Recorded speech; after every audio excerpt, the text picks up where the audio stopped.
Oh man, we're back. What's up?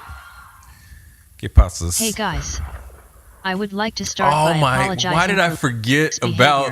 Hold on, don't tell me. I was coming on very aggressive. Pause her for a second while I remember the name of. Was it Kimberly? What was it? Yes, it was Kimberly. I can't believe you forgot her name. I didn't. I just told you it was Kimberly. You almost forgot her name. I forgot she existed. She's not it. Wow. It Damn, I think Kimberly was about to. Kimberly, don't just.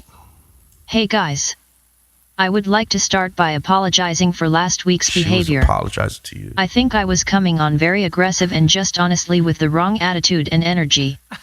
It's been hard for me during this transition. And last week I feel like I had my first period.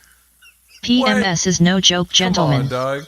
Christopher Thompson, I want you to know Don't that be you're a putting my name special out. person, No, and I could see that you're a little confused with who I am, but you still accept me for who I am. Yikes. Thank you from the top and bottom of my heart. From now on I just want honesty What and heart? positivity. What are we talking about? Since we are being honest, sincerely I wish Fredo will lose some weight. You look really fat lately, brother, just my humble opinion. Well, without further ado, Kimberly. let's get right into the next story. What the hell, bro? Yo, Kimberly, you're very passive aggressive. That's all I can say. But I accept you for who you are. Thompson's having a little trouble accepting you for who you are. I totally forgot about that whole thing. That's messed up. And Thompson. I still don't know much about it. It's a surprise every time it happens. Except I might expect it next time. Honestly, wait, what in the hell, bro? Welcome to the Fresh Produce Podcast. We are a Florida-based podcast. My name is Fredo Peens. This is my friend Thompson. What's up? And How's that everybody? was Kimberly. That apparently was Kimberly. Back for a second. There's no allegedly or apparently. Like I said, she's a text-to-speech AI algorithm that identifies as a real woman. Where did it come from? The internet. But like, why? Because I felt like we were coming from a misogynistic point of view. There's only one camera. It's hard to fit people here. So I figured, hey, we need a female presence. And then I met her online. Yeah, but okay. So if We gotta we're get over this. if We we're gotta coming move from forward. if you feel like we're coming from a misogynist point of view, right? And she mentioned something. It mentioned anyway. You know what? We're moving on. I just want you to accept her for who she is. And she wants you to accept her because she accepts us for who we are. So, this week, we are going to be discussing more history about Florida, more situations. I want to speak a little bit about the stand your ground law. And I guess, of course, we have to start with the Trayvon Martin story. And we're going to dive deep into that. And we're also going to be questioning some other stand your ground laws and, who's really responsible for laws like this, I'm going to start by saying absolutely Zimmerman's a piece of shit. We can all have that consensus. Okay. But I feel like there's other people that are guilty and responsible for situations Yeah. like that foster the Other people- unfortunate night of people around of the murder of Zimmerman? Trayvon Martin, right? Because there's other situations that basically put the battery pack in idiots like Zimmerman and give them a false sense of protection. You know what I mean? And Emboldens them right. to speak their mind, even if some of it or a lot of it is like garbage that comes out. Garbage. And not just that, like, who are the people that really fund these ideas, right, that set the consensus of allowing. Who are they? Right. There's They're the theys. I think so. I mean, we could talk about the NRA. Right. We can talk about lobbyists and politicians that have connections to the NRA that fund and propagandize a mindset, right? As far as like protecting yourself against enemies coming through the door or through the border or right. Let's be honest. Fucked up shit happens sometimes, right? And I think all the time, every day.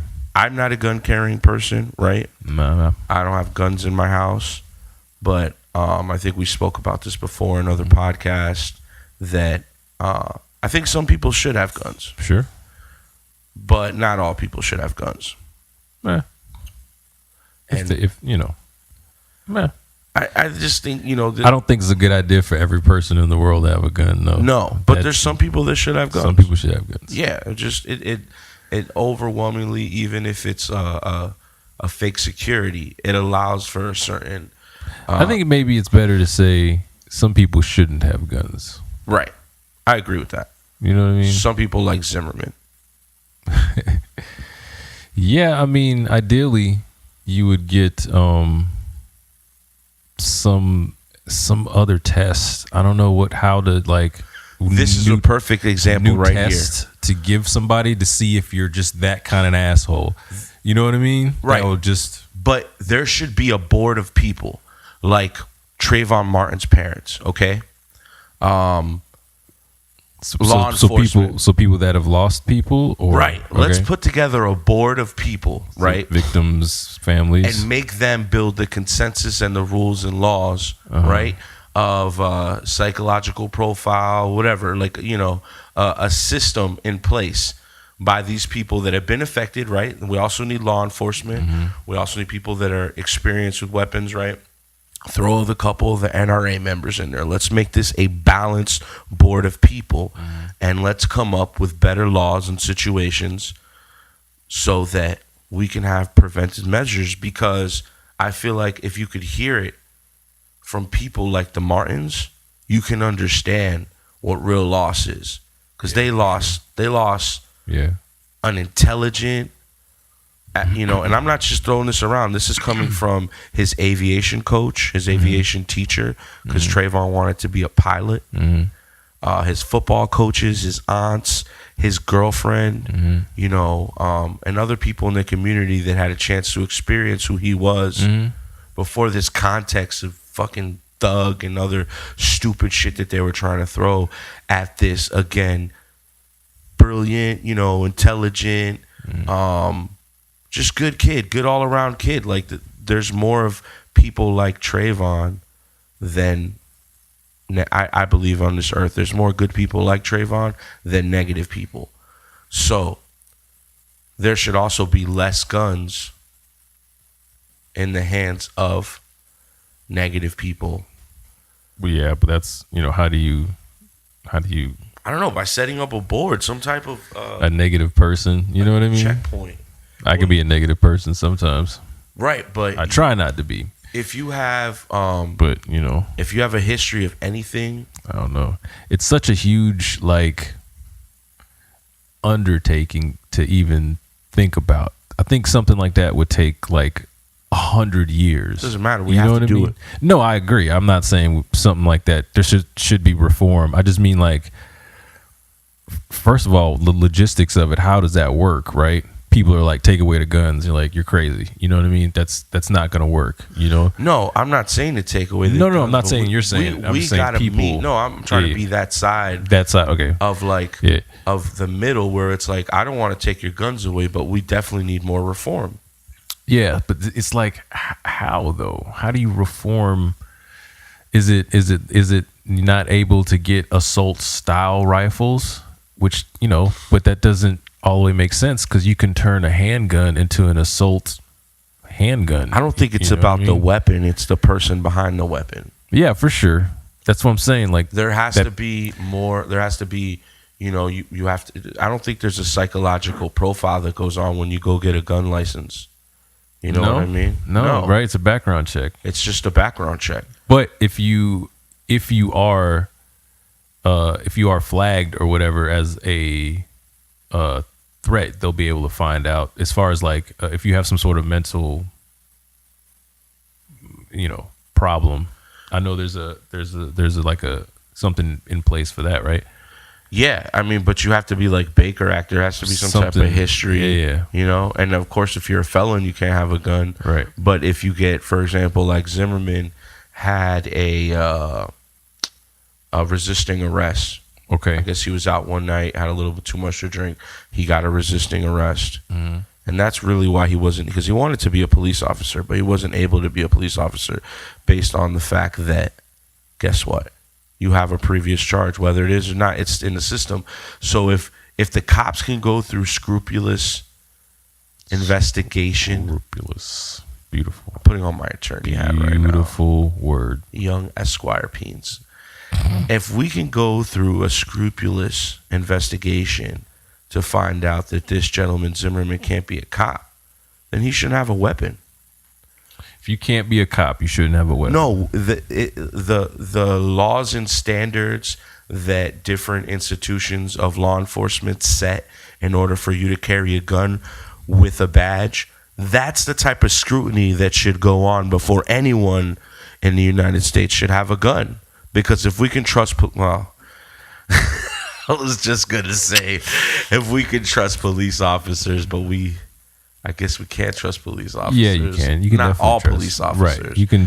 There's a majority. I think there's more good cops obviously than there bad is. cops. There has to be. There has to be. That just had. I would. If that isn't, then what do we? Why are we even here? We should be running. We should be gone. But I think what it is. I think it's just they stick together. It's like I was just gonna say that. I think it's like the culture. Just say something when somebody fucks up. You know what I mean? That's all. That he clearly fucked up. Say he fucked up. Keep it moving. You didn't fuck up. We love you. You're awesome. You saved people from fucking babies drowning or something. You know what I mean? Yeah. We love you. Keep doing that. That guy doesn't. He whooped people's ass. He busted this dude's kidney or whatever. Say that. It's fine to say that. It's okay to say that.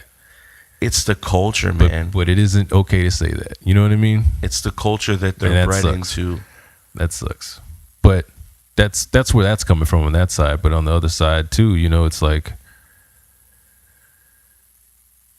it's dangerous as hell. It's a crazy job. You need a gun. We need to be able to trust you to carry that gun to undertake and this like nuts. I couldn't imagine doing that.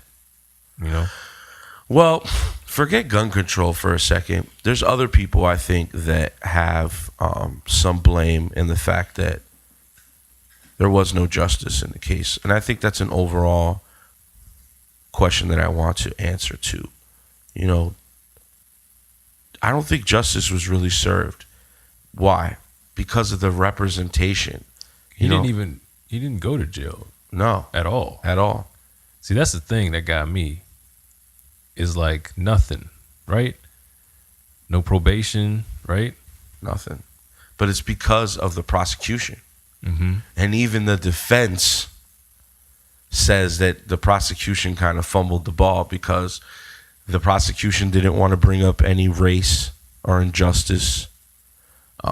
Let's go over the description a little bit so we can get more facts because I be fumbling shit. Trayvon Benjamin Martin, born February 5, 1995. Trayvon was a teenager from Miami Gardens, Florida, who was fatally shot in Sanford, Florida by George Zimmerman. Trayvon had gone with his father on a visit to his father's girlfriend at her townhouse at the Retreat at Twin Lakes in Sanford. On the evening of February 26, Trayvon was walking back alone to his father's girlfriend's house after purchasing a bag of Skittles and an Arizona iced tea at a nearby convenience store. George Michael Zimmerman, a member of the Community Watch, saw Martin and reported him to the Sanford Police as suspicious. Moments later, an altercation between the two individuals took place and Zimmerman fatally shot Trayvon. Zimmerman was injured during the encounter, claimed self-defense in the confrontation, and was not charged at the time. The police said there was no evidence to refute his claim of self-defense or Florida's Stand Your Ground law prohibited law enforcement officials from arresting or charging him. After national media focused on the tragedy, Zimmerman was eventually charged and tried in Trayvon's death. A jury acquitted him of second-degree murder and manslaughter in July 2013. Following Trayvon's death, rallies, marches, and protests were held across the nation. The Black Lives Matter movement was formed to give a voice to the disenfranchised. In March 2012, hundreds of students at his high school held a walkout in support of him. An online petition calling for a full investigation and prosecution of Zimmerman garnered 2.2 million signatures. Wow. Also in March, the media coverage surrounding Trayvon's death became the first story of 2012 to be featured more than the presidential race, which was underway at the time. There's a lot. She said a lot there. You know, if so, I don't know that her reading that is the best idea. Why? I don't know. Why? Because it sounds like a white woman. No, I don't know, because it's like sensitive. Well, I want her to At least the part of it. Anyway, it doesn't matter. Go ahead. It's about facts, right? Yeah. So man. we know that the cops didn't arrest him, okay? Based on the fact that this law was passed to stand your ground, okay? That's what he was claiming, self-defense. And right. well, not to mention, during the whole trial, right, the prosecution didn't, and the defense really didn't bring up stand your ground. It was just a simple self-defense because Zimmerman... I don't know. Stand your ground came up for sure. It came up only at the beginning, right? Because the cops and the state attorney was using this as an example of the fact that if they brought Zimmerman with charges, that they would be under possible lawsuit because of breaking the civil rights, because this is a law that was passed and Zimmerman's civil rights. Right, because that's the whole crazy thing ironic. about the stand your ground thing. It's pretty ironic. But that's the whole crazy thing about the stand your ground thing is that if the cops feel like the story's real, then they're not going to follow it. Even within the Sanford Police Department, like the detective that was investigating it at the beginning, he thought Zimmerman was guilty. But since he was saying all the right context of I was trying to defend myself, I stood my ground, it felt like they couldn't arrest him. It wasn't until the marches, the Black Lives Matters, the 2.2 million petitions that the state got together and basically had... guy's clearly an asshole. Like, but even beyond the guy, it's the system. The system. Since then, though, let's bring some... This is from a documentary. I mean, yeah, the system's definitely super flawed in that way. Remember how we were talking about culture? So let's go back. Sorry, let's go back to that moment then, right? Kids laying there, Zimmerman sitting there, self-defense. What should happen? Let's not go there yet. Okay. Let's build up about the culture, because again, if it wasn't for the culture in Sanford, if it wasn't for the culture in Florida about to stand your ground, about this white privilege, Zimmerman would have got arrested for manslaughter from the get, and there would be no protest. If he was anything, if you want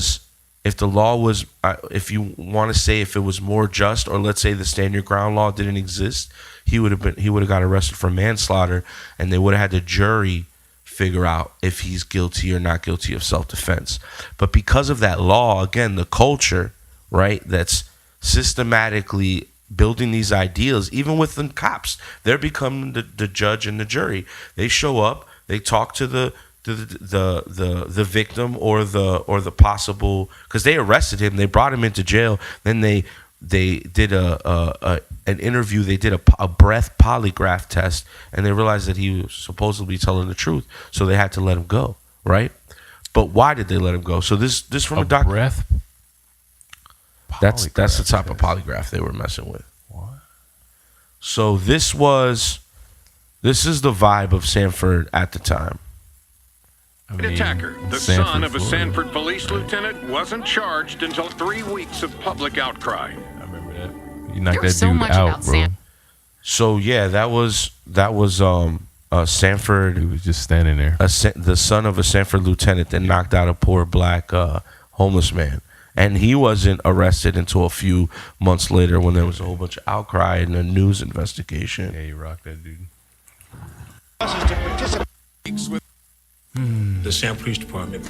Relations between Sanford Police and its black community were strained well before Martin's shooting.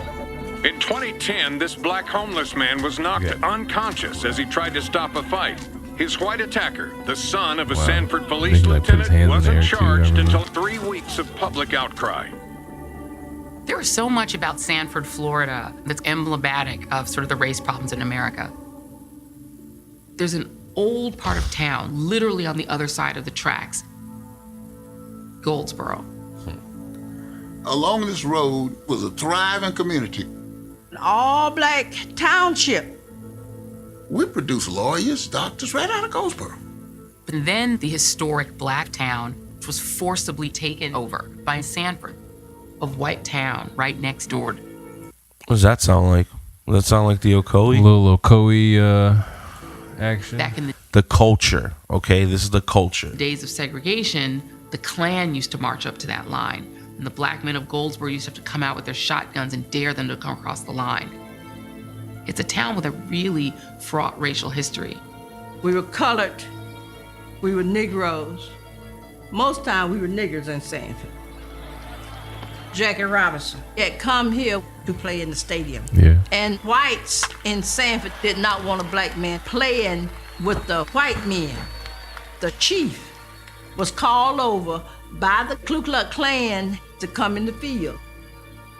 Police chief went out on the baseball field and told Jackie Robinson a nigger would not hit a ball in the city of Sanford. Fast forward to today, you see black people thrown up against the side of police cars. You see black people sitting on the ground with their arms crossed behind their backs. There are constant arrests. There's a culture of prejudice and bigotry. That good old boy network, where one hand watches the other, one hand look out for the other, that was definitely involved here in Sanford. There were claims that the Sanford Police Department was protecting George Zimmerman. There's no way we'd be protecting George Zimmerman. Hopefully I never see you again. That's always a good thing from a police officer. Yes, sir.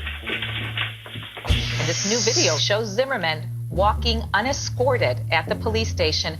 The recording raises new questions about whether Zimmerman received preferential treatment. I'm not going to talk about all the facts and circumstances. Put that email in your file. Did you hear that? I'm not going to talk about all the facts and circumstances. No. He just said, did you get that email that the chief sent you? And he's talking to an investigator right now. That's Zimmerman talking to an investigator.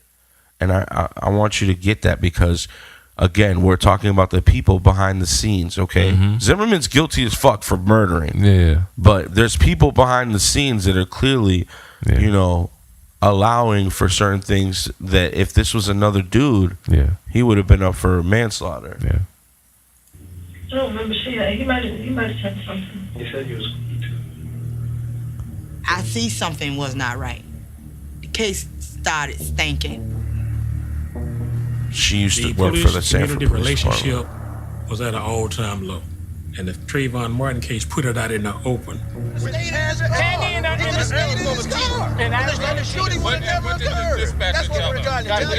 We were overcome with emotion and fear, Look at me like anger. Fake smile. You're just trying to tell them something that's like right there. It's so and obvious. It's a super sarcastic, condescending. Yeah, and they're just like that junk. You're just like, what? Like clearly, look, it's right there. It's in the dude's own words. It's the culture, bro. I got out the car. I followed him. You know what I mean? Oh man. What you want me to do? I said, we want you to arrest him. That's what we want you to do. What would you like me to pressure do, applied. ma'am? All we want is an arrest. And I explained to them, well, you just can't do that. You have to understand the process. The chief said he was standing his ground. As members of the NRA, we stand our ground. The NRA used its influence, money, and lobbying muscle to get the Stand Your Ground law passed in Florida and over a dozen other states as well. Wow. The law changed the actual definition of self-defense. Stand Your Ground seemed to protect people who killed.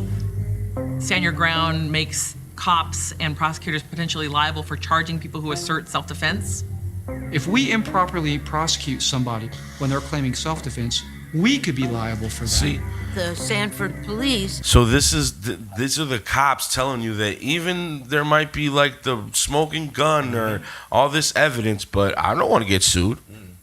I don't want this to come down on me. Plus, I don't like black people sometimes. Have in the back of their My mind, off if I time. don't do this right, I could be sued. Yeah, because Jackie personally. Robinson was in the 40s. Yeah, and they tried to sue that movie. They came out to say that, no, Sanford wasn't that racist. Yeah. There was a couple people. I mean, it's Florida. Everywhere in Florida was racist at a certain point in time. Right?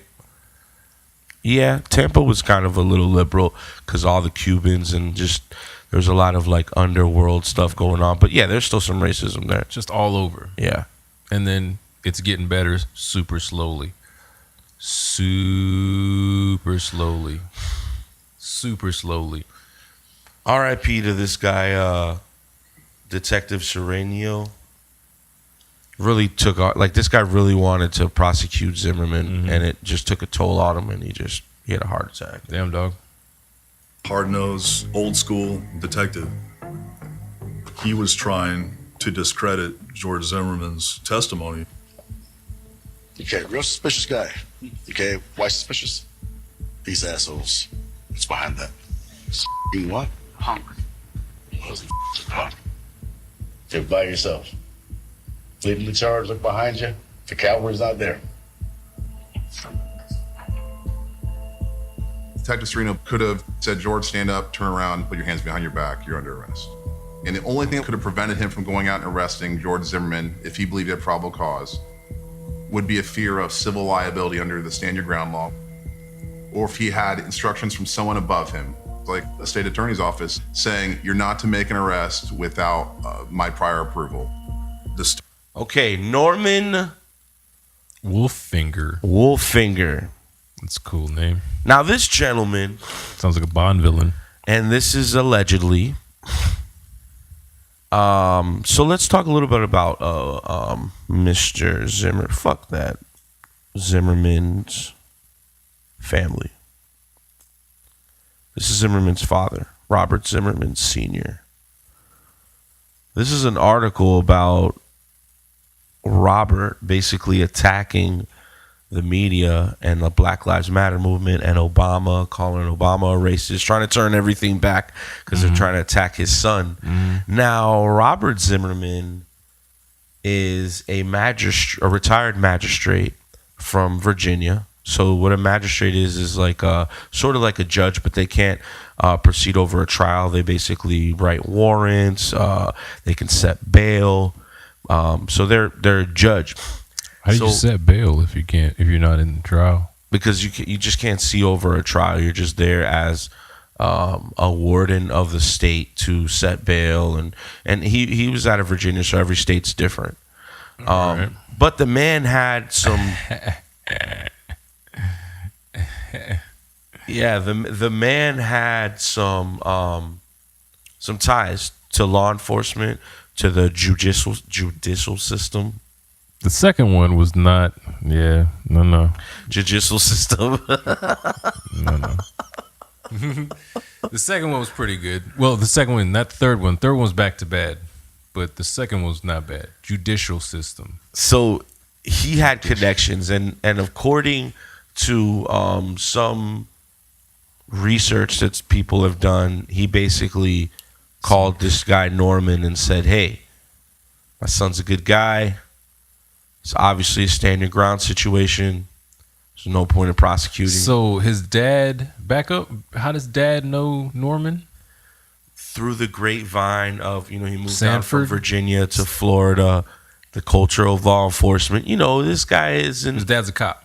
No, his dad is a magistrate. Magistrate, that's right. That's right. So he worked as a sort of judge in Virginia. So he knew him probably in like just the hallway or some shit. Yeah, because the state attorney works downtown or whatever, right? Right. Well, this guy. Where do they work? This guy was out of the Capitol because this was. I have no idea. At the top, and actually because of the investigation, Norm stepped down and brought in this lady,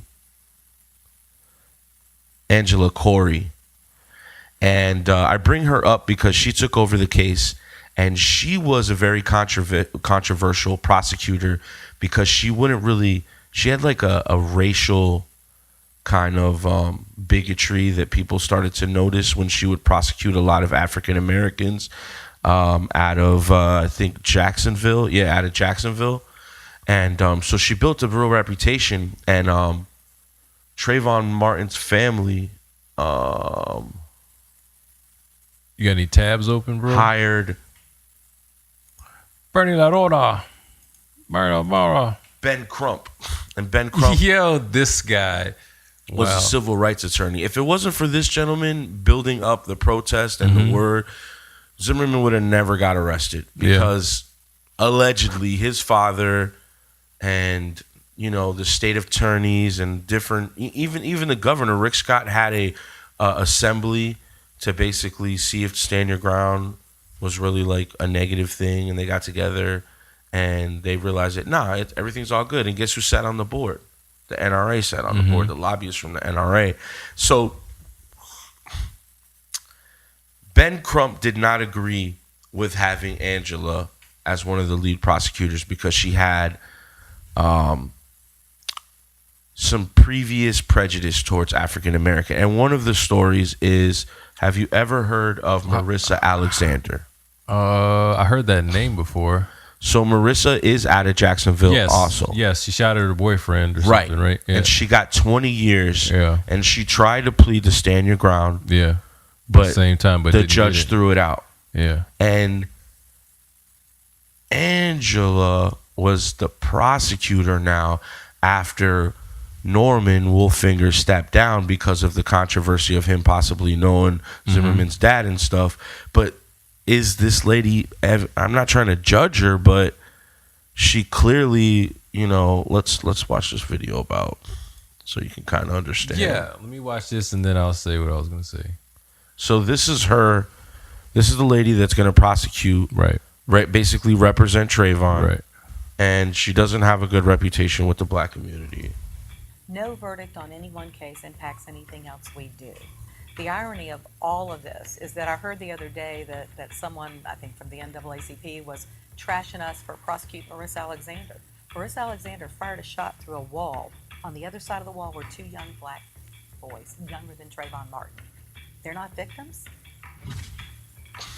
Well, our bold question I think tonight, that to me, off the cuff, first watching that, seems like one of those politicized answers, that canned answer that somebody told her, say this, it'll get you points. You know what I mean? Some tone deaf person that thinks that's a good thing, that'll endear her to a certain culture of people. And it's like the hot sauce in my bag, Hillary Clinton thing. It's like, ooh, let's, just be real.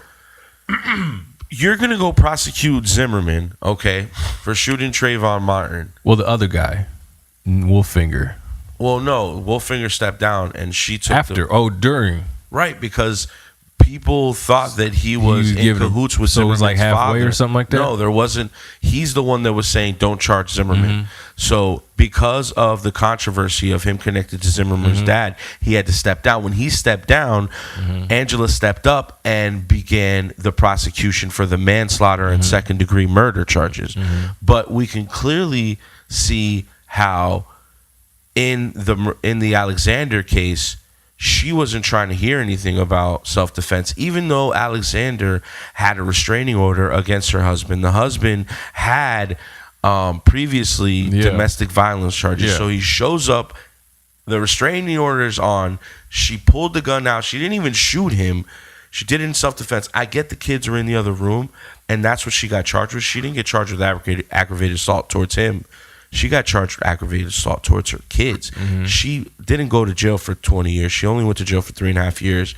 There was a fight in the Supreme Court to say that the harsh mandatory minimums really didn't apply to her case, so they allowed her out.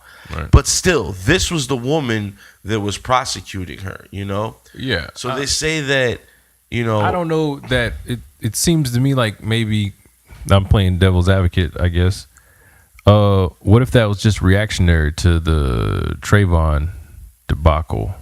Like not getting it right and then seeing this and being like, we're not going to get it wrong. So no matter what, she's guilty. Yeah, but if Benjamin Crump didn't stir up the shit everywhere and have it on front page news, yeah, man, they wouldn't. You think she would want to No, prosecute? Man. Nobody, even in Seminole County, wanted really to take the case. Gives a shit about black teenage boys to be becoming men in Florida. It's so sad. I would go as far as to say, let's say Trayvon Martin did engage George Zimmerman, okay, and they did start fighting.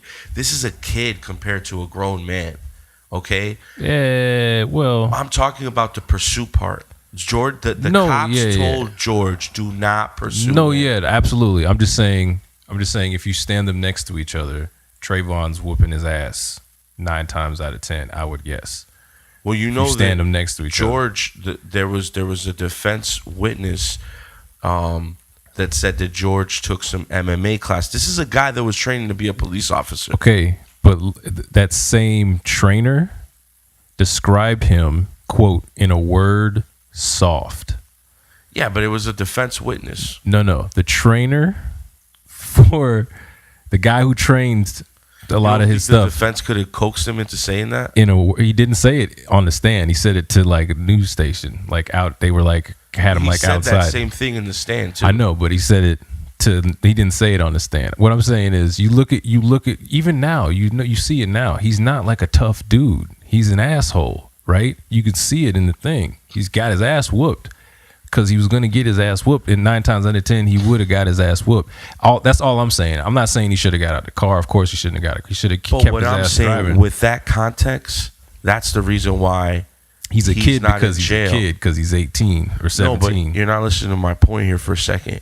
The reason why Zimmerman's not in jail is because they could prove self-defense. Like you're just saying, this kid looks big, 17. He could probably kick Zimmerman's ass. Definitely kick That's Zimmerman's not ass. the argument that the prosecution, if they were a good prosecuting team, this is not my opinion. This is the defense saying this and all the media, because I don't know shit about it. I've never been a prosecutor. But according to consensus, you should have prosecuted Zimmerman because he went after him, which is called stalking. Right. And the police told him not to. So that is the case. Yeah. Let's not talk about self-defense. If you really want to try this person and try to put him in jail, because even the jury was like, well, I know he's guilty, but according to the law and mandate that you guys put it, he was defending himself. It looks like Trayvon was hitting him. Yeah. Even the prosecutor, there's a video of the prosecutor, he brought out a dummy and he's sitting on top of the dummy. And it's like, stupid. Are you Trayvon? Like, but that's not what I'm talking. I don't care how big Trayvon was. I don't care how much of a if he got suspended for smoking weed. Forget all that. He's a 17-year-old kid. This is a grown man. You were told not to stalk him. Yeah. That part before is definitely true. All I'm saying is when you describe him as a kid versus a grown man, it's like not all the way accurate. You know what I mean? Yeah. He is a kid and it is a grown man. And the point of the flashpoint or whatever, the thing where it actually happened, the point where it happened, shouldn't have never got to that point where they were fighting and rolling around on the ground with each other. So the fact that it got all the way to the point where it got to that, he's wrong already. But if I'm in New York, you know what I mean, or wherever, I don't know what. Are you going to Millie Rock in New York? In New York, I don't know what gun laws are. Or let's keep it in Florida. If I'm walking around downtown, if I'm a gun person, I'm not a gun person. I also don't own a gun. I haven't shot guns since I was a kid.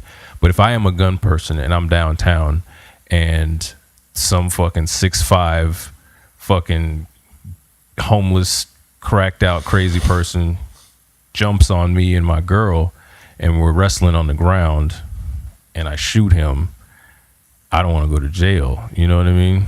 It's funny you say that. Check this video out. This just happened in August. This is an Uber driver. All right. He's dropping off this drunk girl. Yeah, I remember this too. And the drunk girl's boyfriend has threatened in text that he's going to beat the Uber driver just because he's a arrogant piece of shit. Yeah. And thank She's God not for even those in the texts. car. No. This is a different person in the car. Right. His drunk ass just saw his girl putting some dude into a car, took off like a dipshit, got his ass killed. Stupid drunk shit. So this guy, this is a situation. We'll let you watch it. Sorry. I just remember being upset at this guy, man. It's like, bruh, what are you doing? So this is the camera from the Uber driver's vehicle. Look how fast this happens. Yeah, man. Ready? 1 1,000, 2 1,000, 3 1,000, 4 1,000. 4 seconds. Yeah, he said he was gonna shoot him. Like, what world are you living in, dude? The guy didn't even have a gun in his hand. It was a cell phone. He was just fucking around or like trying to be tough or something. I'm gonna shoot you holding a damn, like that's almost suicide, man. Like you're asking to get shot, especially in Florida. So do you think these situations the cops should be like, or should you still have to go in front of a court? Because this is why they say the stand your ground law exists. Well, that's before we start this whole thing. That's what I wanted. That's why I asked you what should have happened at that moment when Zimmerman, they got there and he's sitting there breathing all hard, bleeding from the face or whatever happened. What should have happened? Then they arrested him and took him to the thing and treated him quite nice, it seemed. Well, except for the detective. Except for the one dude. The detective really pried into him. So should he? What are you saying? He should have stayed in the jail until everything got worked out. No releasing. What should happen? That's the hard question of it. If this law exists and the cops don't want to get sued, Is right? that the problem with the law? Well, that the cops can get sued if they get it wrong. The real problem right now is that there's more than one situation where an African American was basically unarmed, gets into an altercation with somebody, and ends up dead. And that person, unless there's an outcry by the people, that person won't be prosecuted. Every time there's been an outcry from the people, like the gentleman in Tampa, remember Tampa? So this is another scenario in Tampa. Hold on. Goddamn Florida, man. Every time, man. You gotta watch out for Florida, man.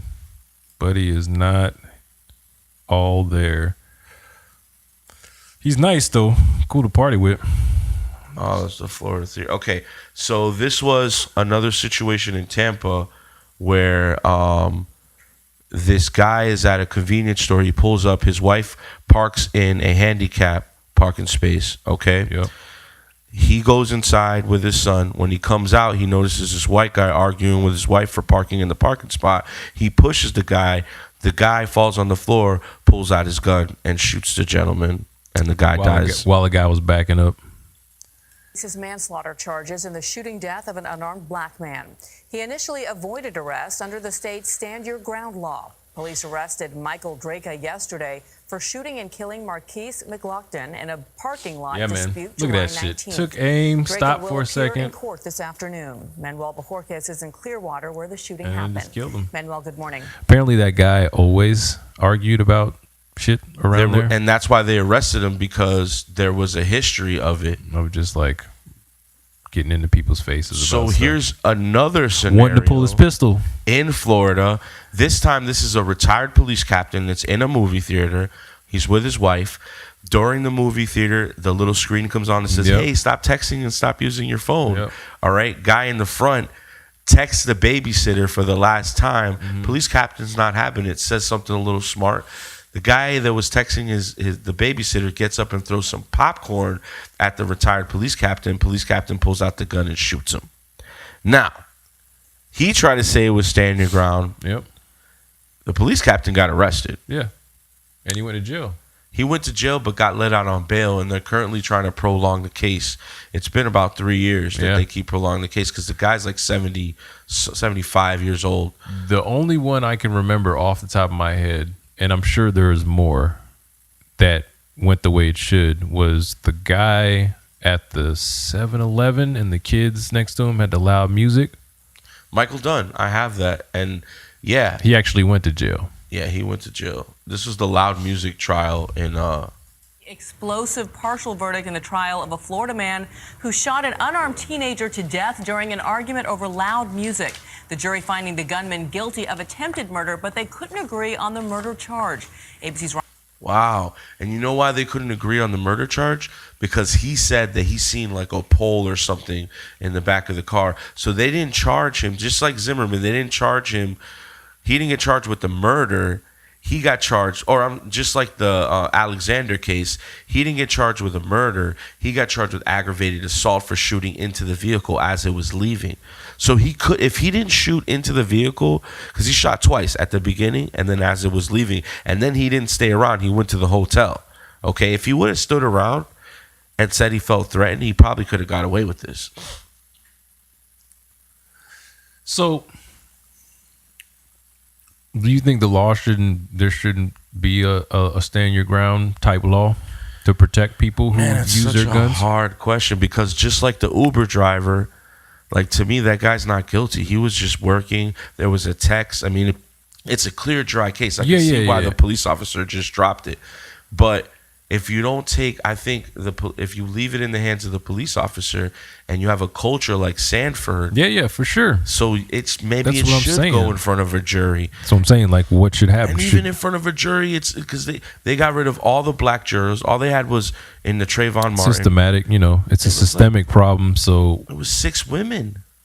It takes issues. It takes time to life that out of there, with people dying and little people becoming big people with different frames of mind and different perspectives. You know what I mean? It takes generations for shit like that to like go away. You can't even just point a light or shine a light on problems. I noticed that as an adult. You can't just show people clearly the answer, like stuff that's verifiable right there. Here you go. You can't just do that. It has to like happen, and that like in themselves, whatever. Well, look at the first civil rights movement. They were doing boycotts and they were doing sit-ins and all this stuff, but it wasn't until Emmett Till died in Mississippi that it really galvanized people. Mm-hmm. So, and Emmett Till was completely straight up a racist thing. He was looking at a white woman, and the white woman said, or he wasn't even looking at her. The white woman is the one that said that he was looking at me, and he got lynched.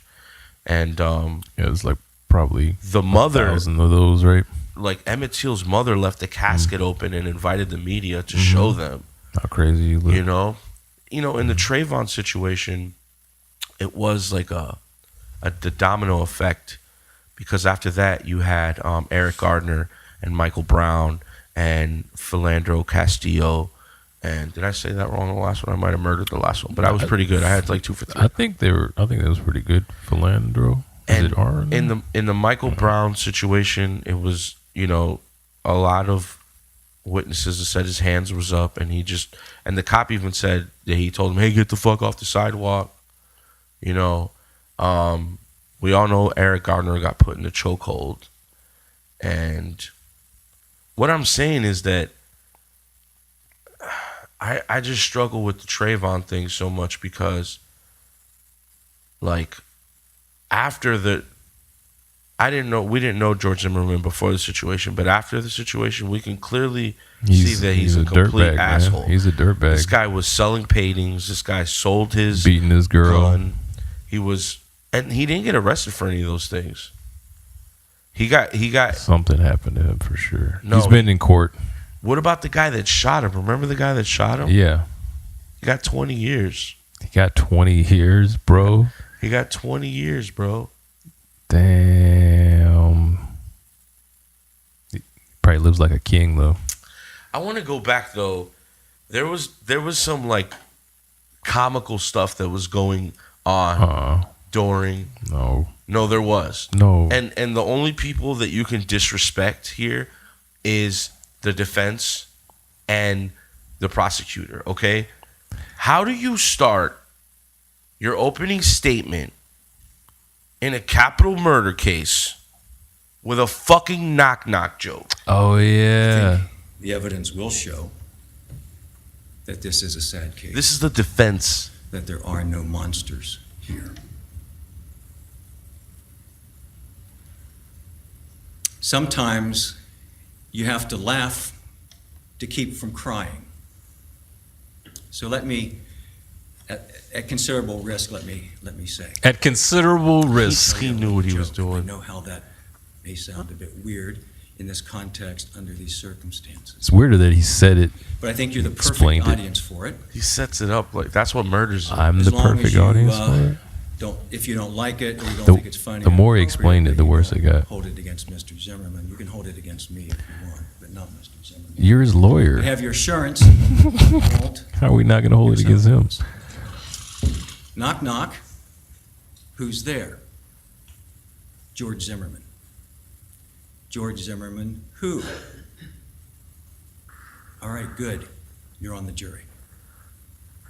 Look at this. Look at Bill Cosby Nothing? back here. That's funny. After what you folks have been through the last 2 or 3 weeks. So what was he thinking? That's yeah. I had forgot all about Bernie that too. De La Rio, and he's another Little prosecutor. And this guy, Oh my gosh. this guy's a character too. This is a prosecutor, okay, and he's just such a black and white dude. He didn't want to bring up any racial injustice in the case.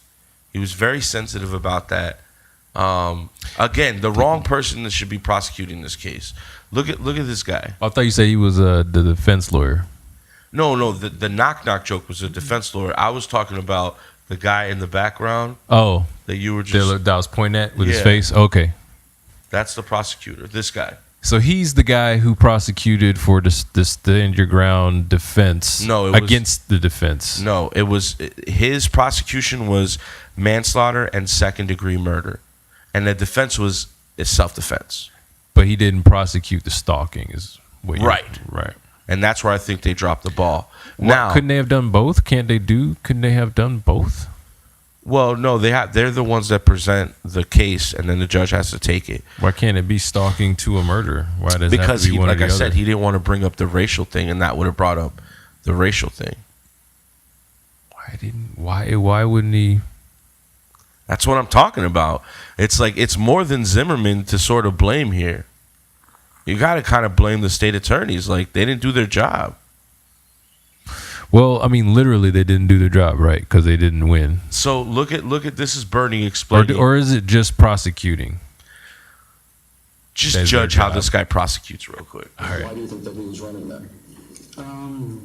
Well, I mean, maybe I said running, but he was more. You said he was running. Yes, it was like skipping, and going away quick. Just to add some context, this is a Hannity interview with George Zimmerman, and this is kind of showing the inconsistency with his story. The first story he told the detective, and now the story he's telling Hannity, and this was brought up as evidence on the prosecution side. But he wasn't running out of fear. The defendant realizes, oh, that doesn't look good, because that means I'm chasing him. That means Trayvon Martin is the one that's scared. That doesn't look good for me. So what does he say? Oh, he's skipping away. La, la, la. Oh, he's skipping away. La, la, la. Oh, he's skipping away. La, la, la. That's what he's claiming.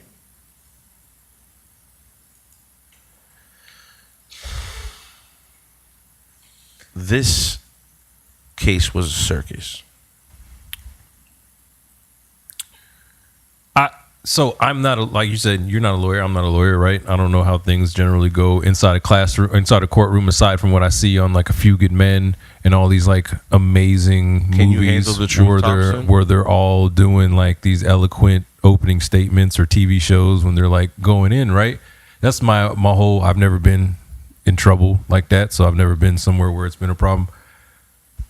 seeing this behind the scenes, like day-to-day trial stuff, and seeing Casey Anthony's team and those people, the guy Jose Baez on the whiteboard, it's like, is that really what lawyers are like? Holy crap, I could be a lawyer. You want to hear some more fucked up shit about the lawyers? You know how Ben Crump is the reason why like he built and galvanized everybody to basically demand for the state to bring prosecution to Zimmerman? Well, they, since he did that, the defense said he was a witness, and because he was a witness, he was not allowed to be in the trial. And the reason why they wanted to get rid of him, because they knew that he would be in the ear of the prosecutors. Like, what are you guys doing? Yeah. And it was a tactic to get rid of him, and it was fucked up. So, I mean, you got to tip your hat to the defense just on the fact that they really went through and they did their job and they defended this asshole. But the prosecutor, this guy, Bernie, I mean, this is his Google page, his boldness. This guy's prosecuted, he put over 40 people on death row. This guy's prosecuted a lot of people. So you're saying he threw the game? I don't think they wanted to win the game, period, because there's so much the lobbyist influence from the top, and this was such a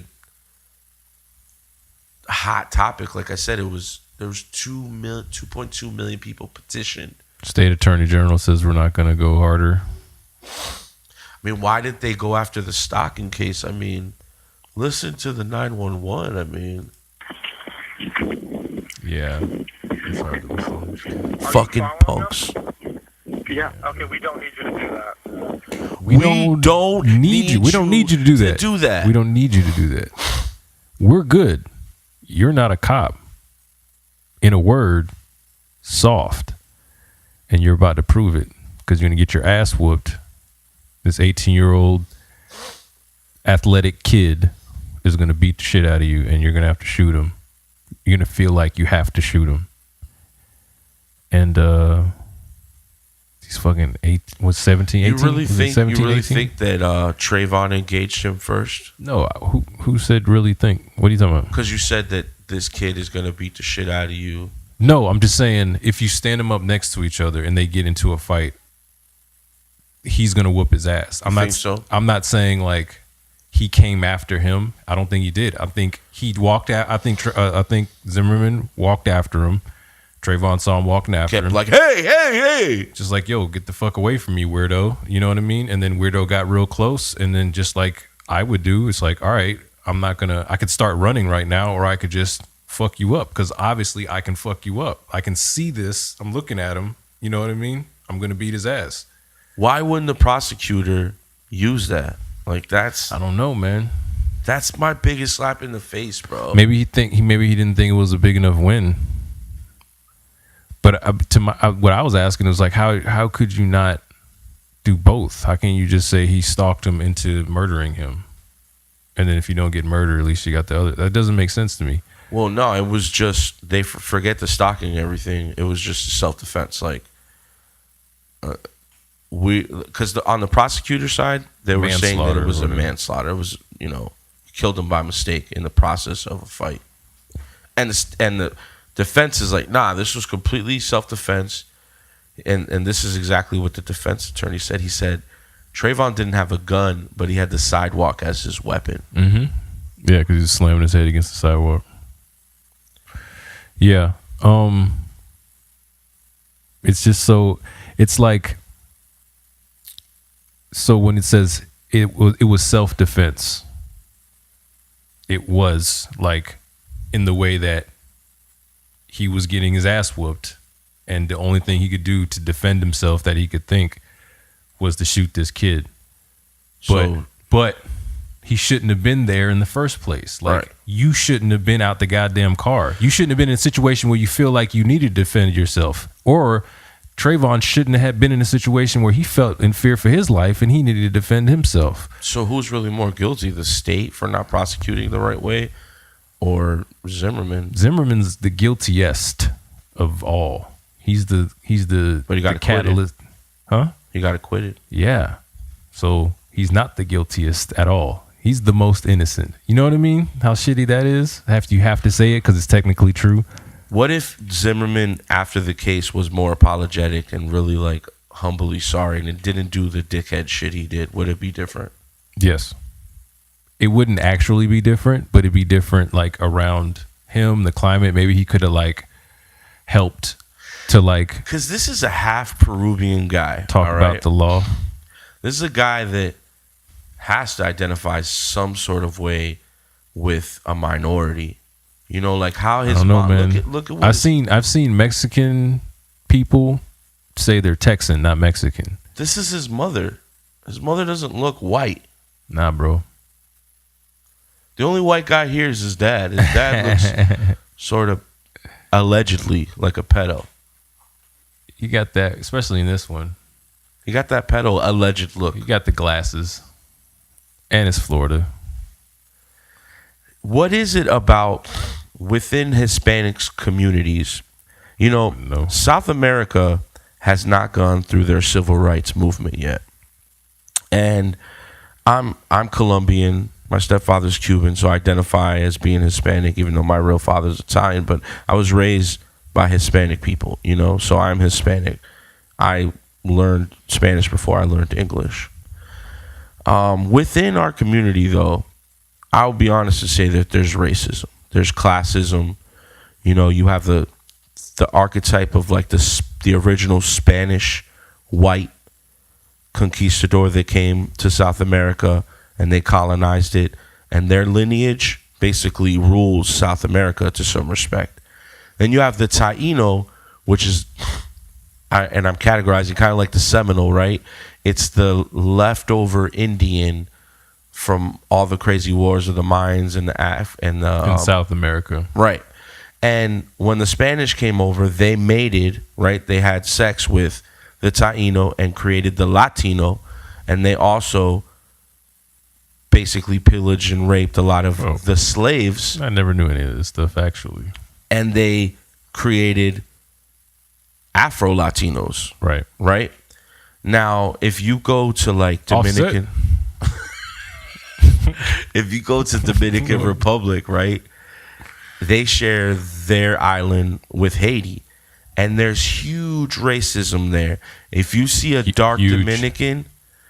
He doesn't identify as a black person. He identifies as a Dominican. And of course, I'm categorizing here. I don't mean to offense. I'm sure that there's... And I'm just listening while he categorizes. This is just my perception on things. In Colombia,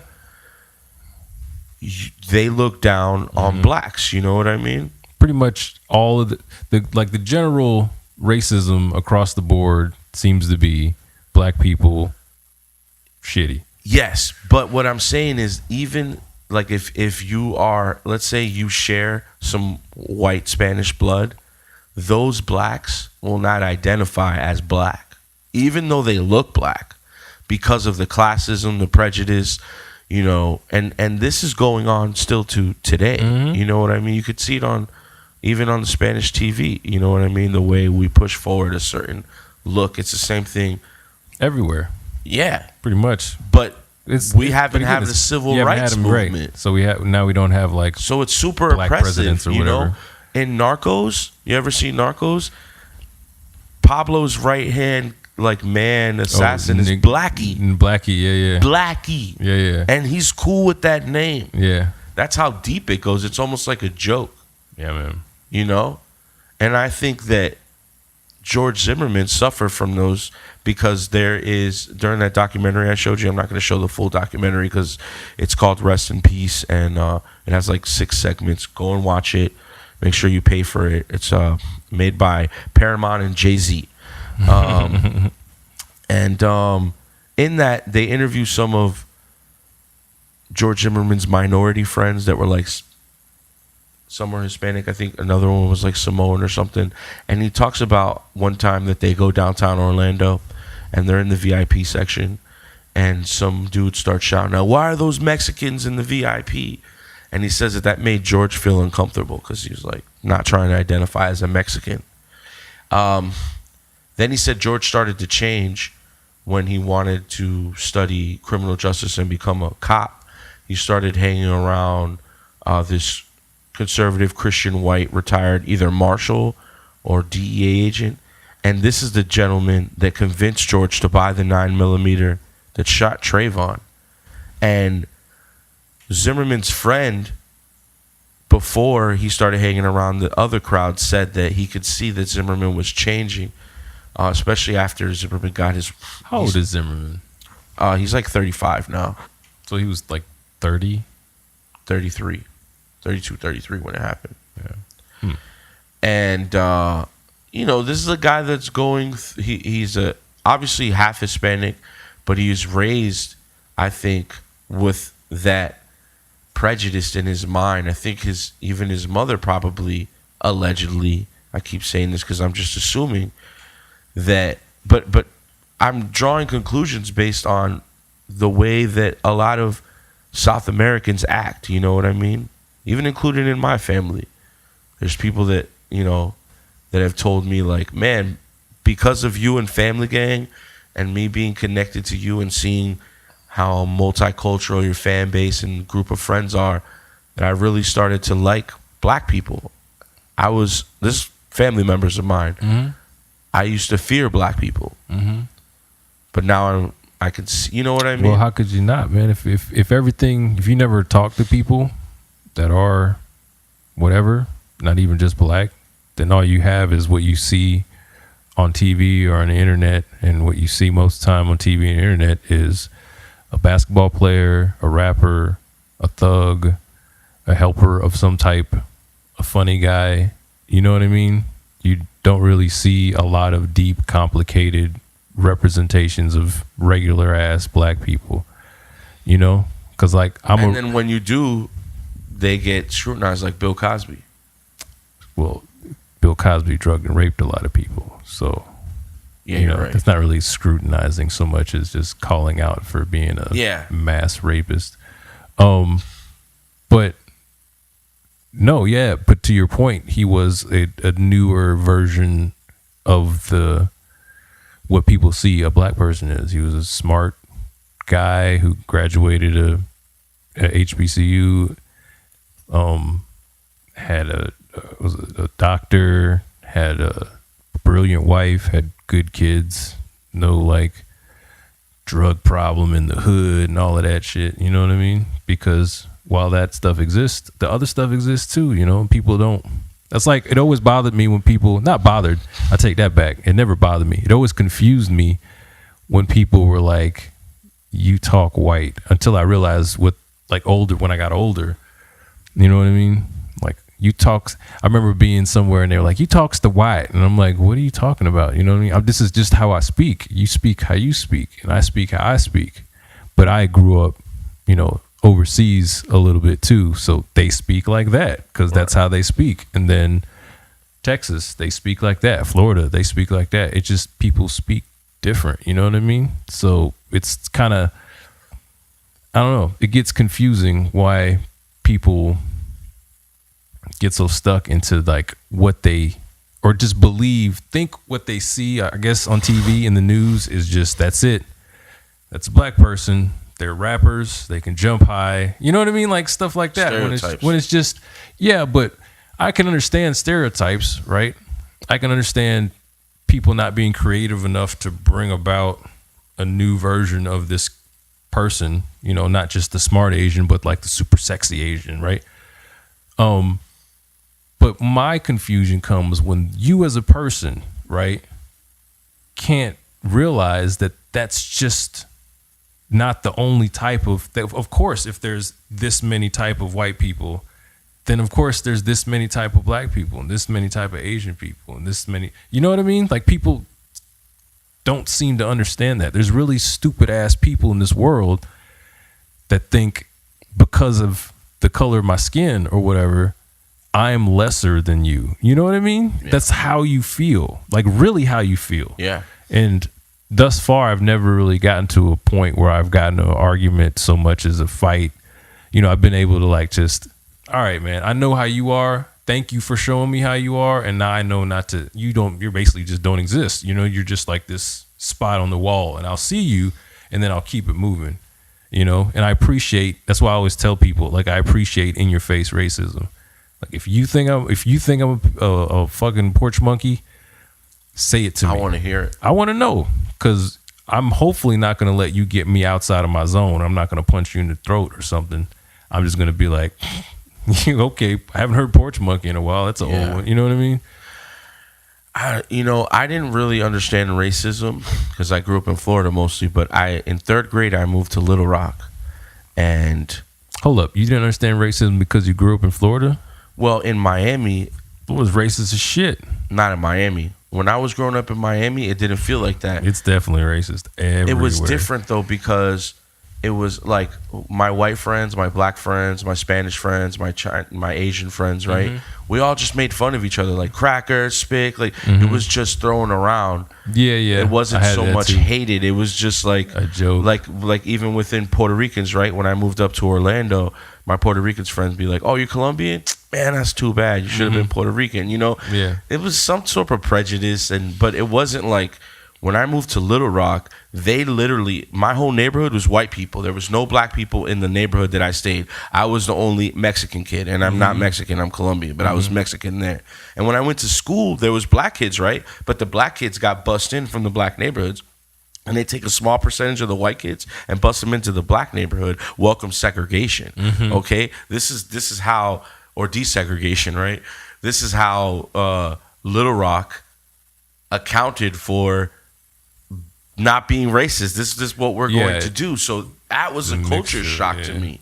You know, it was a complete, and I was the Mexican kid, and I felt like I got different attention from the girls, but it was like, oh, he's different, but I don't want to get too close.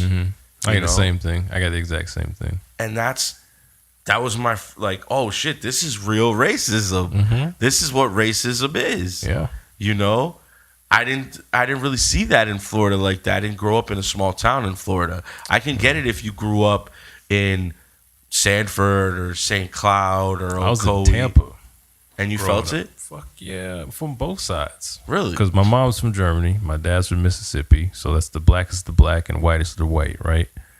I remember being in the youth center. This had to be before fifth grade and under, and playing with this kid one summer. Me and these two other kids playing all summer, not all summer, a couple weeks. One day I come in, the one guy's just like doing extra during the game, like extra. I don't know if it was basketball or if it was football. I think it was football. And like I'm getting knocked down. I'm like, dang, we're playing kind of hard today, right? Usually we're just sort of running around, kind of tagging. We do tackle, but nothing like, just felt extra. And then at the end of the day, he did something again. And I'm like, yo, all day, with you all day. And the argument got to a point where he says, well, at least my mom's not white. You know what I mean? Like as an insult, which confused me again, like a racist moment, or not racist, right? That's prejudice or whatever. But I didn't. Because you were light skinned. No, because my mom's white. But you know how the whole light skin argument where they're like, oh, Chris Brown's emotional because he's light skinned. You think it was like, it's the Willie Lynch thing, right? Back in the day, they used to take the lighter skinned slaves and put them in the house, right? Because they wanted to build this psychological program split to say or whatever. Since they are closer to white, they're better than you. Right. Since you're darker, you're going to work the fields. Well, I don't know. He was a lighter shade of a caramel. Like we were closer to the same complexion, especially in Florida during the summer, because that means I'm outside more. So I'm like darker. You know what I mean? We're like the same complexion. It's literally because my mother's white. He has a problem.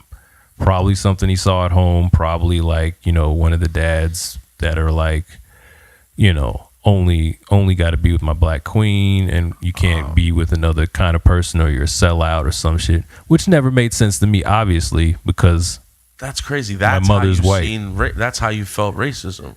Yeah, man. But that's like just one example. There's other times when I was made to feel weird about sitting at a table because I wasn't black. Right? You're not black. What you doing sitting here? And I'm like, well, where exactly am I supposed to sit? Did you ever get racism from white people? Yes. Same shit, but like normal, never beat up necessarily, You know, I got like mushed around a little bit, but not like beat up. And the N-word and everything. N-word, porch monkey. Texas, 6th grade, Mexican kid. We're all friends. Well, he's older. He's like in 8th grade. I'm like in 6th grade. He starts calling me porch monkey. I don't know what that is.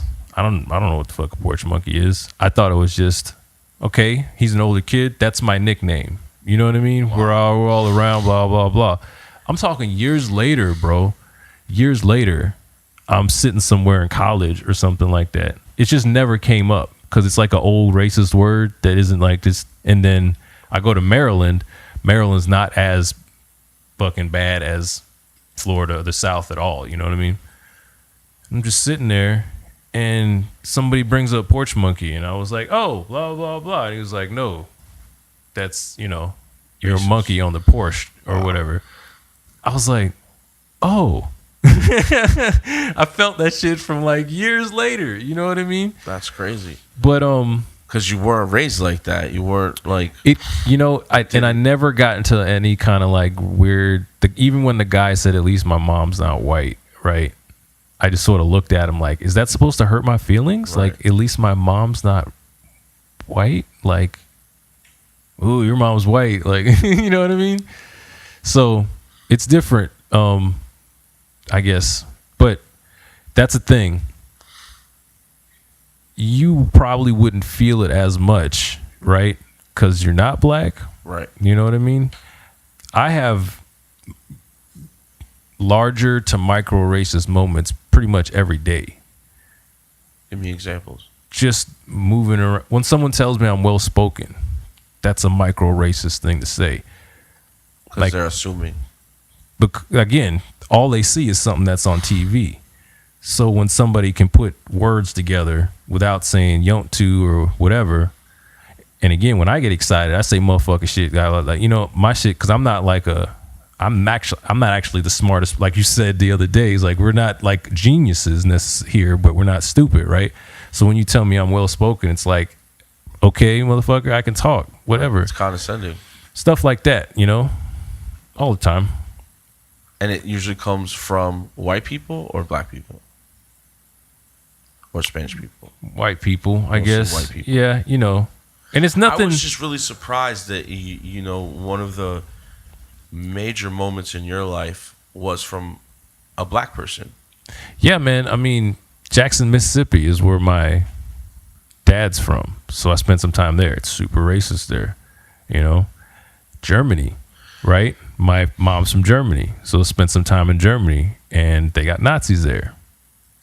So I'm walking through towns in the middle of the night with my cousins who are German, and they're saying, all right, we're going to like make our way through this town faster than we're going through the other towns. Are they mixed too, or are they more? No, German. And like, they're with you and they feel... To give me a heads up. I was like 18. It's like, yo, so it was like Christmas time. This is when I was living in Italy. And, you know, we're visiting the family for Christmas. And, you know, I'm 18. So my mom was like, go out with your cousins, you know? So we're going bar hopping, right? But bar hopping there, it's just because Germans are like villages, in little towns, but they're so small. They're like little villages. And you can just walk to like different towns, basically, you know? So that's what we're doing. So it's like, all right, we're cutting through here. Even the lights were dark. Even there's no lights on. He was just like, yo, so there's, in his accent, you know, I can't do a real good German accent, but there's Nazis in this town, and, you know, we're all good because everybody's here. You know, there was like 5 of them, you know. But again, I'm the only black person there. And it's not something I always had to really be so concerned about, but just in moments like that, definitely got to keep your head on the swivel because, you know, they hate you because your skin's darker. You know, so crazy. It's so crazy. It's just automatic categorizing. Automatic. This is who you are. Right. And that's what I'm saying. Like, people will look at me and think a certain thing. And I realize you know, if I don't shave and I don't like care necessarily, I'm not dressed the best. I got like a hoodie. I could look homeless sometimes. Like I could. I realize that, you know. We're both in the same canoe. It's just like, you know, you don't got to be afraid of me. I hate that the most, when people are afraid of me. Have you ever had that situation where you were walking and you felt like a woman clutched Like your I said, purse? micro-racist stuff all the time. All the time. I feel that. I don't feel that when I'm in BVL because I just moved to Kissimmee.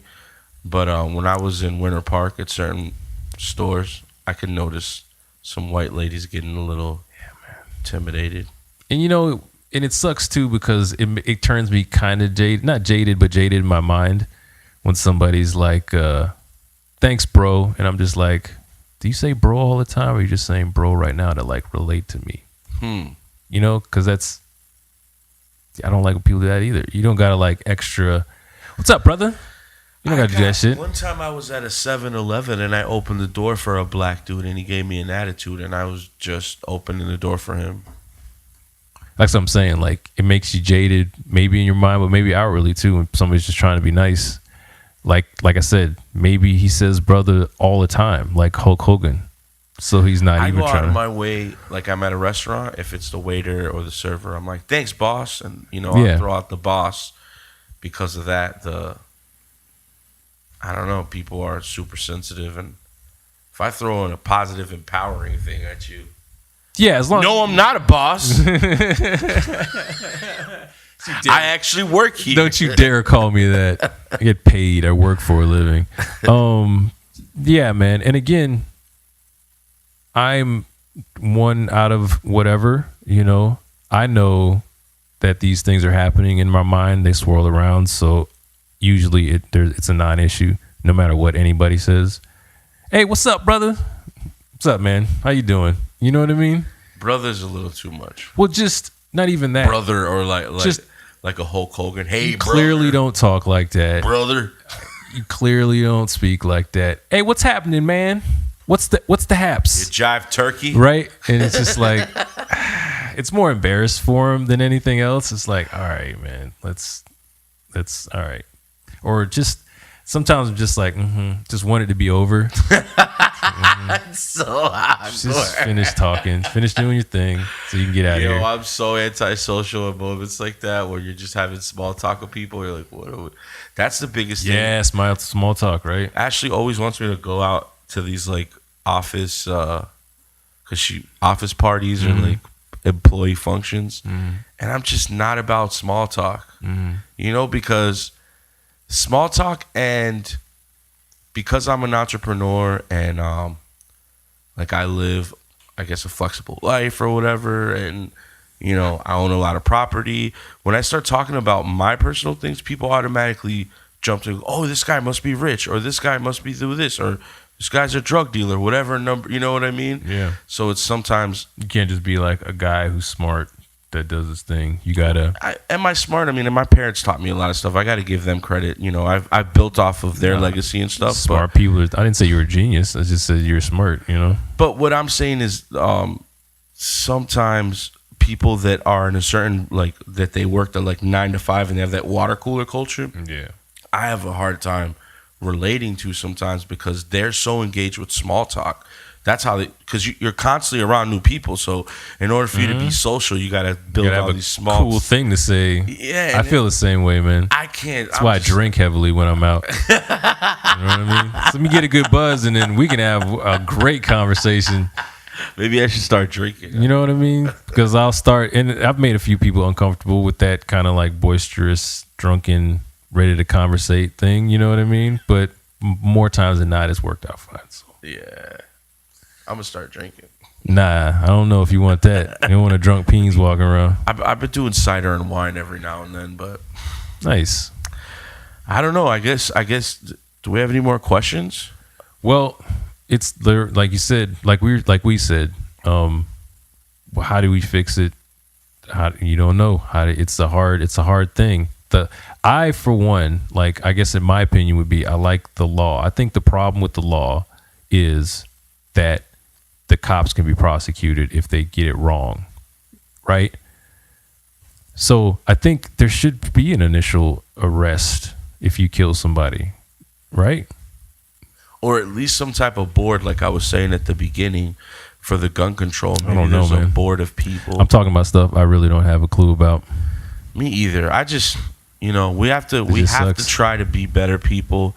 And the minute you feel like you hate somebody else, just realize that they have the same blood as you. You know, that they came out of a vagina just like you. You know, they breathe. Or a stomach, or a lower stomach. Or a lower stomach incision. Point is that when push comes to shove, we're all going to die. You know what I mean? We all have human qualities about us that are good and bad. And if we can learn how to just try to be in other people's shoes. Stop being racist. Just start loving more and being understanding. Stay in the car, man. Nobody asked you to get out and walk after anybody. Nobody called anybody.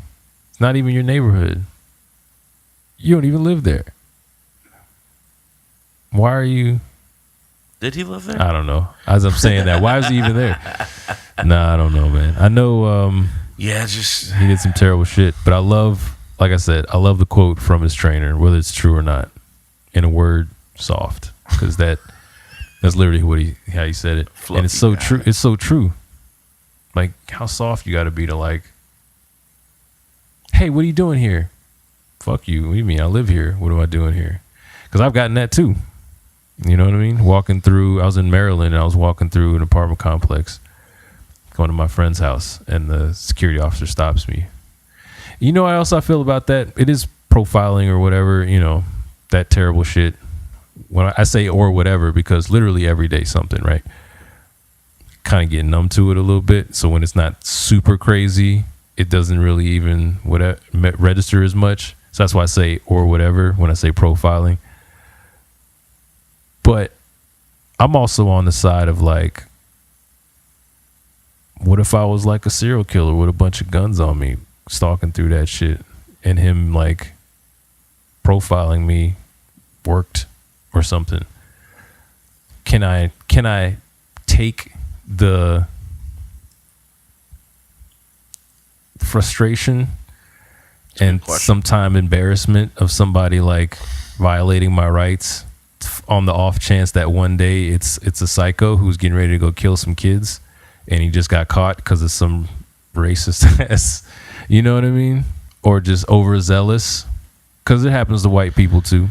You see, there was a situation like that in the neighborhood a few weeks before where these... Your neighborhood? No, in the neighborhood. That same neighborhood? There was a story. The Trayvon neighborhood? Because he did get picked by the community to be the neighborhood watch. Oh, okay. And there was a situation where there was a lady and her baby, and 2 kids broke into the house and stole some stuff. And she basically was in a closet with a knife. And this happened because there was within a span of 4 years, there was over like 400 calls made to the police department about this neighborhood. Mm-hmm. A lot of people say it was because the market had crashed and more people moved in. There were Section 8 renters. They were saying, oh, all these poor people are moving in. They must be the people that are robbing everybody. So there was a consensus. But even if there was a consensus of robberies and things happening, the after effect of what he did with, like, I heard stories where people walk up to Zimmerman, and if they were positive, like, oh, great guy, you defended yourself, he would have a pack of Skittles and he would sign them and give them to you. That's not true.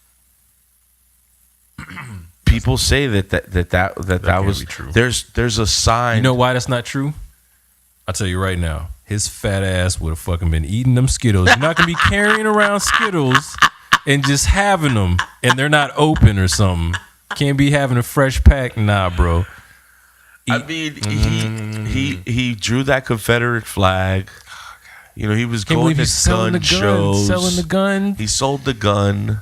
I mean, at the same time, like, make that money. Well, he did owe the attorney like $2.5 million. I'm gonna make money. I can sell this gun. You know, he's already a piece of shit. Double down, man. Sell the gun. Make some money, you garbage ass. Society is just as responsible as he is. Why? for promoting stuff like that. I mean, the guy raised like hundreds of thousands on a GoFundMe. There's people supporting this dick. That's what I'm saying. Well, 50% of the country maybe feels a certain before way, he really right? wasn't a piece of shit, but then 50% after, of Florida anyway. It's half and half. Florida's half and half, man. It's true. You know, some people feel like he was right, got jumped and had to defend himself. How you get jumped from? I just go back to the stalking thing, and that's of course. like man. I try to rationalize all that stuff in my mind. Go looking for a fight, man. You're gonna find it. He was told not to pursue, and then after the court hearing, instead of being humble, he just kept getting into shit. Just kept being an idiot. All the that time. shows his character, man. Brandishing a weapon at his girlfriend or ex-girlfriend. Breaking an iPad. All of that stuff. He threw a wine battle at another girlfriend. The wife divorced him. He was driving in Lake Mary, got into an altercation with one guy. The guy shot at Zimmerman, got 20 years for aggravated assault. He was punched in the face at like a Gators dockside because he was talking shit about Trayvon. What a nutbag, dude. Even the girlfriend that he threw, this is after his ex-wife, he was with this other girl, and he threw a wine bottle at her. The cops asked her, well, why don't you want to press charges? She's like, oh, because he gets away with everything. He does. Right? Is he in jail now? No. For the last thing? No. I don't know. Actually, the last thing I don't think was illegal, right? I don't think a lot of stuff is technically something you go to jail for, right? Well, the domestic violence stuff, you have to have somebody press charges. Oh, that's true. Unless they show up and they see physical harm. I don't know, man. Maybe he's a nice guy. Maybe he's like really a nice guy and we're just all misunderstanding him. Maybe he's really a nice guy except to black people. Right. So there's still other people in the planet, right? You can be nice to. And where does the spectrum stop? Like, would he be nice to you? Would he be nice to me? If I stay inside like all summer, I get pretty like light. I don't know. And as we know, I talk white. So I can tell him some stories of Germany and Nazis. Maybe he'll, nah.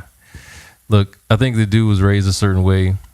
I think he's got a couple, I'm sure he got picked on. I'm positive he got picked on. His grandma looks black. Look at that haircut. He got picked on. I knew a dude one time named Doug something, had a haircut like that. Picked on. His face kind of has the shape of a penis. Of a Doug? Yeah. Of a penis? Look, he got all the ass. All of it. All of it. None of it. Zero.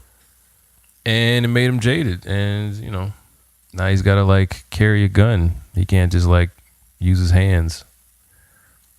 And he's got to kill this punk who just got himself some sour Skittles and an Arizona iced tea.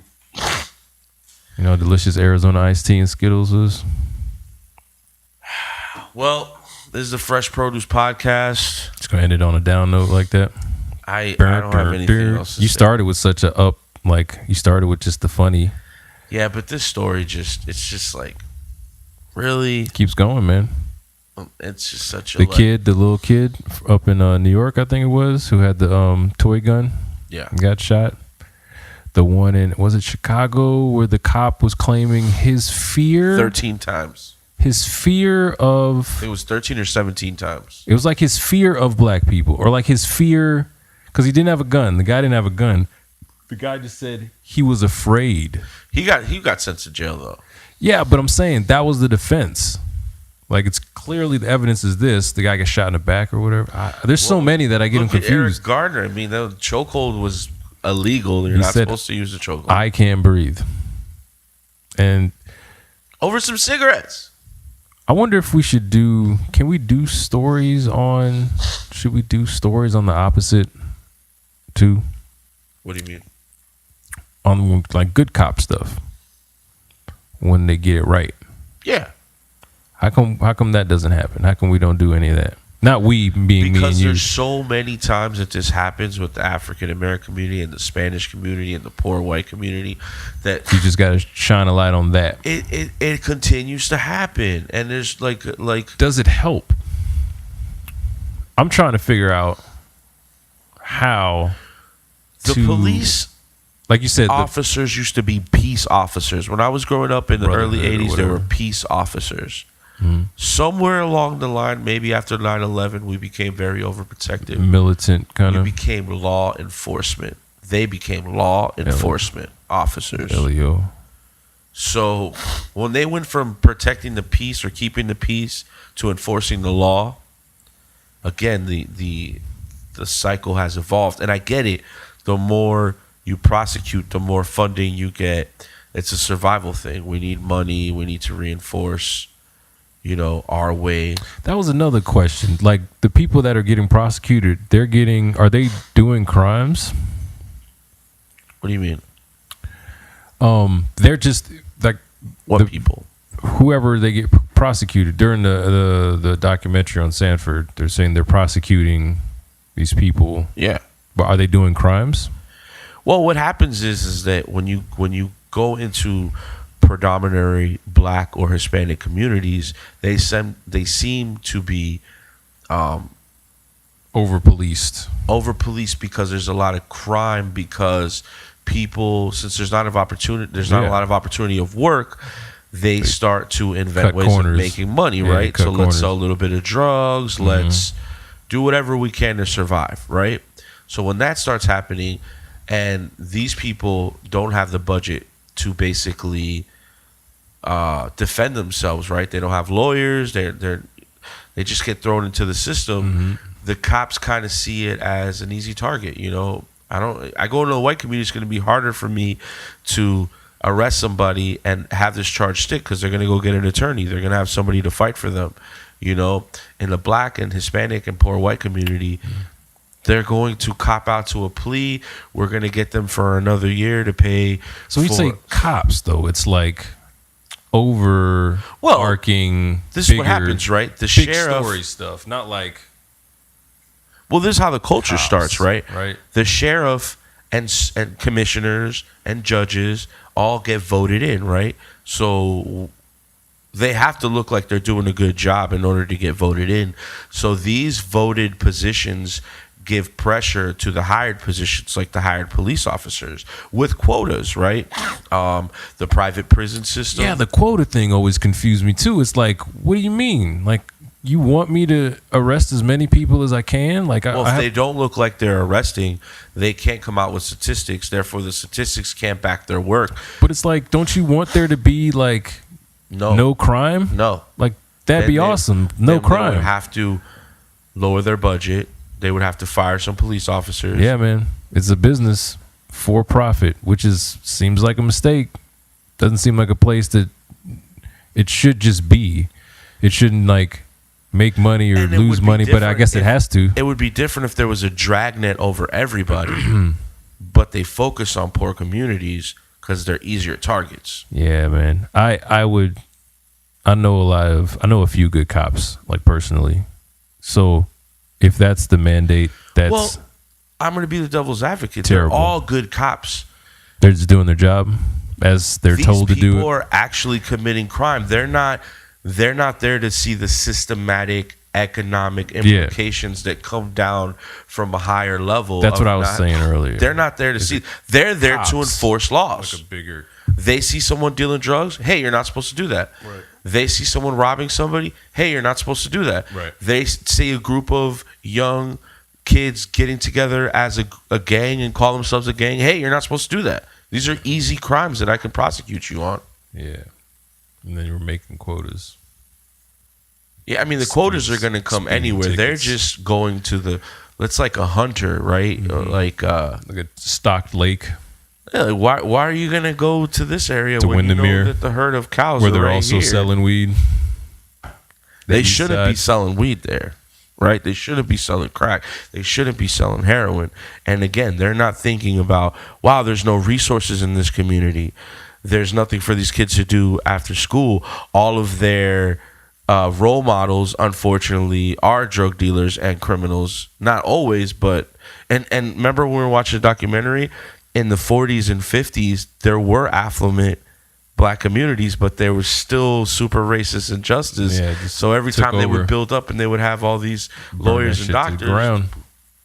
drop bombs out of planes. You know, and then, oh, well, rebuild. Here comes the 70s and 80s. Oh, well, here's all these drugs. And it's not even 100 years. Here's a big war for you to go fight. And when you come back, you're going to have PTSD. All jacked up, yeah. So these are the role models that are coming back to the, you know, not to mention the welfare implications where they tell a mother, like, if you have a man living in your house, we're going to give you less welfare. So get rid of the man and we'll give you more food stamps, more. So now there's no male figure, you know, and you have all these, like, all the OGs are arrested. So you got these young kids basically playing Lord of the Flies. Bro. You know what I mean? I chaperoned my son to the history center. So it's 13, 14-year-olds. I had 19 of them. Bro, there's a couple of them in there that are, like you're saying, that are just loose cannons.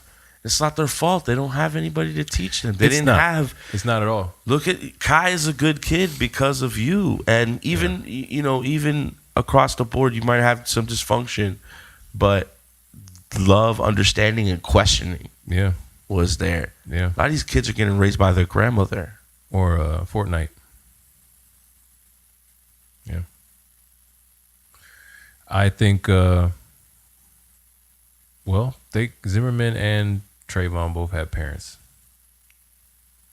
You know, neither one of them were bad. You know, I think this could have happened to Zimmerman as a young Spanish kid. Absolutely. He could have been walking through there, you know, with his, well, not this outfit. Maybe not that outfit either. I don't know. Maybe not Zimmerman. Wow, you don't think you can profile somebody that looks like that? That doesn't look like somebody that might rob you. Nothing. I was just going home. All right, later. But so what you're saying is that look like a herb so you don't go to jail. I mean, that's, you know, what's the thing? Dress for the job you want, not the job you have. Dress for success. These are, because people are so easily tricked and fooled with shit like that. That's how politicians work. Oh my God. You put on a nice suit. A suit will rape your body. And you're like, wow, that guy knows what he's talking. Literally Smile just of the suit. putting on or taking off these glasses changes the whole game, right? It's not like, oh my God, but no glasses. I don't know if I'm going to take his advice, but now he's using words like photosynthesis and, you know, cloud motion or something. And it's like, well, all right, yeah, confident. Those glasses make you look smart. It's like super easy to, like, the mind gets tricked. So, you know, if Trayvon's wearing a pair of khakis and and when he turns around isn't like, get the fuck away from me, weirdo, or whatever he said to that effect, I'm assuming, like I would in a dark alley, or in a dark part of the apartment. You know, if he turns around and says, hey, what's up? And just answers all of his questions and super polite, you know, it would have been different. But he doesn't have to do that. He shouldn't have to do that. But in full disclosure, that's exactly what I do when I deal with cops. I'm the nicest guy you ever saw in your life. For real. Like the nicest. You think just like to stand your ground, there should be some type of like pursuit of black kid law? Like minorities, like being racist, laws against. Well, they do have racial for like businesses and hate crimes. They have hate crime. That's what I'm saying. They have hate crime laws. Yeah. This guy. It'd be hard to argue that Bernie, he committed a hate crime, I guess. This guy Bernie was not trying to bring. Oh no, he definitely was. Oh, De La Rosa. He was not trying to bring any racial politics into the courthouse.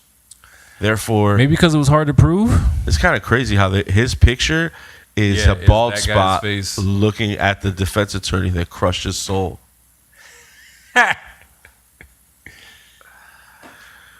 Well, listen, respect to the family of Trayvon Martin. Please reach out to the Trayvon Martin Foundation. His parents run the foundation. They do a lot of great work. Reach out to the Dream Defenders. It's another great organization. Get involved, you know. Talking, sitting here like these two guys right here. Me, you. I mean, we're doing our part somehow, but if you really feel like we need change in this world. It's all about us getting up off our ass and really being heard until change comes, because change will come, I hope. Change gon' come. I don't want this to look like we disrespected anybody Not in the we. judicial system or the law system. Not we. You know, we have respect for police officers and the court system. 100%. And just good people. Well, maybe if you're not a good 100%. person. If you're a good person. No, yeah, because there's bad people in every job, man. There's bad people in every walk of whatever that don't do their job, that cut corners, you know. I guess when you work at Burger King and there's somebody who's rude, somebody complains on them, a manager gets told, manager finds out if it happened, and they get, you know, punished, fired, or whatever, reprimanded some type of way. It just seems like through recent video evidence that doesn't happen necessarily in that other community, which is sad. Are you going to practice what you preach and start to accept Kimberly for who she is? What do you mean practice what I preach? Well, what you just said. Accepting people for who they are. What do you mean? This is the Fresh Produce Podcast. Thank you for tuning in. Thompson is going to be more accepting of transitional AI computer algorithms. And me, I don't think I'm going to continue to be me. Good. I'm glad. Fredo Peens. Thompson.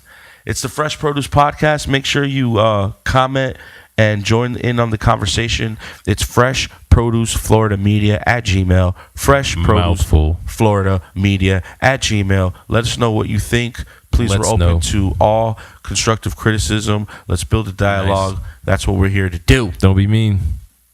Peace and love. Later. Gang signs. No gang signs.